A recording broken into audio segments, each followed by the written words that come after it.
You know that guy. The one with places to be.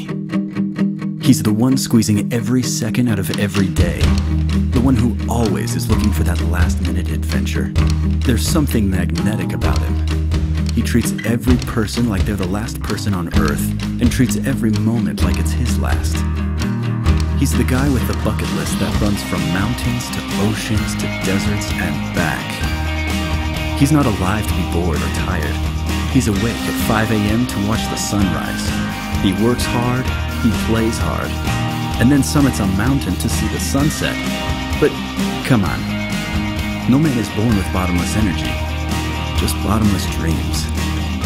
So when you see a guy like this, you have to wonder, is he onto something?